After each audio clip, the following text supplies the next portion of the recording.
Hi, and welcome to session two. I hope that you enjoyed session one and that you already have taken your personal strength assessment. And so we'll be getting you those results here before long. But we're going to gather together two or three pieces of homework. And at the end of our 6 sessions together, we're going to help you understand which of these categories do you fit in. Are you a motivator? Are you a provider? Maybe you're an energizer, a solver, a solve problems kind of person, a developer, you train or teach others, or a distributor, you like sharing the gospel or you like helping other people facilitate that. So one of these six is you. And I want to help you find that. Welcome to the Ministry Action Plan, where we're going to discover what your plan is for serving the Lord in the local church. Well, you have taken a little assessment where you filled out some questions, and it was very easy, I'm sure, just trying to pick out which words best describe you. And at the end of that, what we're helping you understand is that there are four basic personal strengths.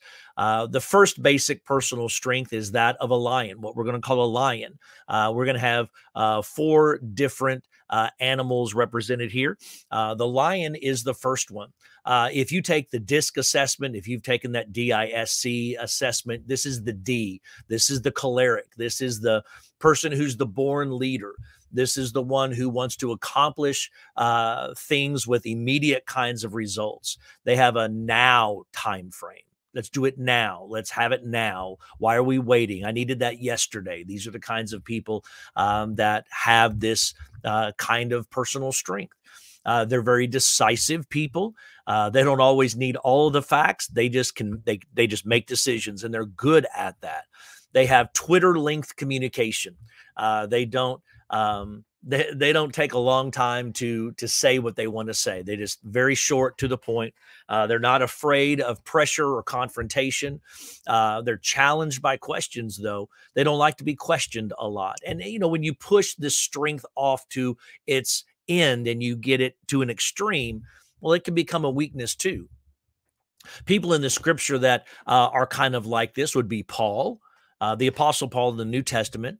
Martha, this is the sister to Mary and Lazarus, and so Martha was kind of displays these strengths. And then Nehemiah in the Old Testament, Nehemiah, as he helped to rebuild the wall. He had to be a very capable leader to accomplish that task. The Beaver is the second type of personal strength. This is an individual. They keep a close watch on their emotions. They don't show a lot of emotion. They are very detailed kind of people. They're the kind of people that will actually read the instruction manuals. The rest of us just kind of tear open the box, throw everything away, and just get down to the product, right? Well, these are people that will lay everything out on the table. They'll read the instruction manual first before they touch anything else. And that's kind of who these people are. While the lion makes immediate decisions, the beavers are taking care and detail and attention to detail, and they take longer. They make careful decisions. They solve problems. If they're going to do it, they're going to do it right. And they kind of have that motto. If you're going to do something, why not do it right the first time? The lions are going to focus on the future. The beavers are going to focus on the past. This is how we've always done it. This is the way we're going to do it, and things of that nature. Some of the people in scripture that would show these kinds of personality strengths would be the prophets. The John the Baptist and also John the disciple would be these kinds of people. The elder brother, if you remember the prodigal son story, you had three main characters. You had the father, the elder brother, and the prodigal. The elder brother, the one who stayed back, he would be somebody that would fit into this category. Now, a third one would be the otter. These in the DISC models, this would be the I. This is the sanguine. These people, just like otters, they just want to have fun. They're the fun people. They're the party people. They're the ones that you want at your party if you want a kicking party. Because if they're not there, you don't have a party. That's kind of how these are. They're great motivators to action. They can talk you into doing just about anything. In fact, that's kind of where a strength can become a weakness, is they can motivate you. They can talk you into doing stuff and you're not sure why you're doing it. They're going to avoid the fine print. They're not going to read all those little details in the contracts. They just want the car. They're just going to go buy the car and they just want to sign the contract and let's move on. They're not going to read that fine print. They're all about tomorrow. Let's not worry about yesterday. Let's get on. Let's move on to let's just think about all the good things. Think about all the positive things. Think about all the best things. They're going to avoid conflict and confrontation pretty much at all costs.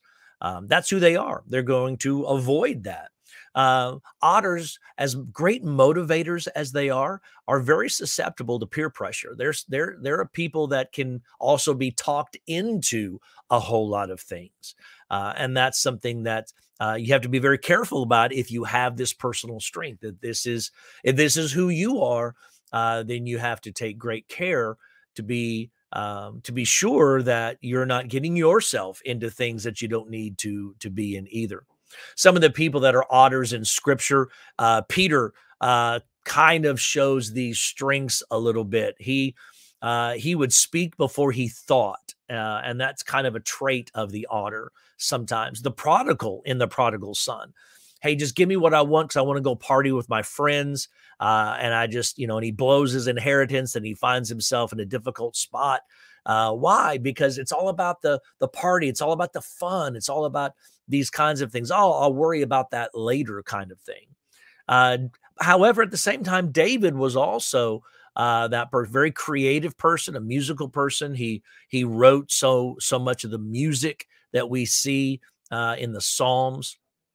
And so this is the kind of person that an otter is. So the lion is the D in the disc model. The beaver is the C in the disc model. The otter is the I in the disc model. If you've taken that, some of you may have taken that for school or for work or for other things, and that's who they are. Well, our final one would be the golden retriever.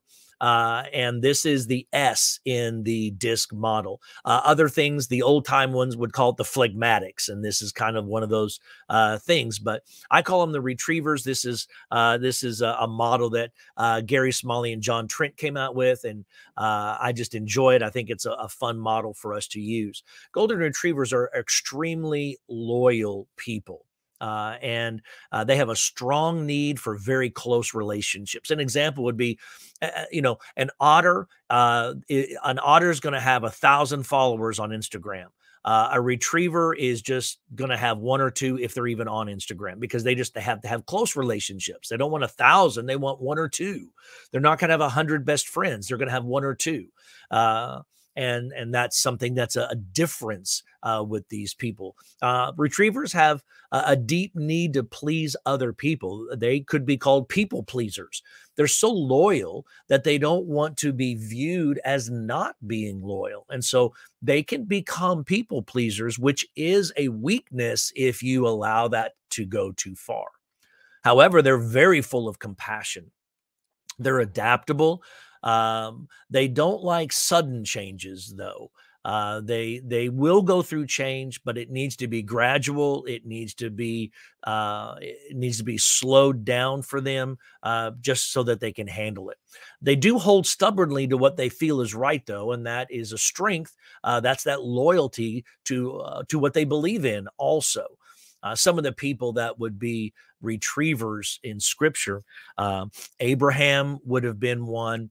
Mary, the sister to Martha, would have been one. And then in the prodigal son story out of Luke chapter 15, here you have the father who stands out every day waiting to see the son come back.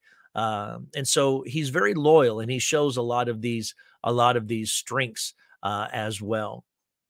And so I don't know, which one are you? That's a very interesting thing. Some of the homework that I have for you is to click on the spiritual gifts link below and before watching session 3.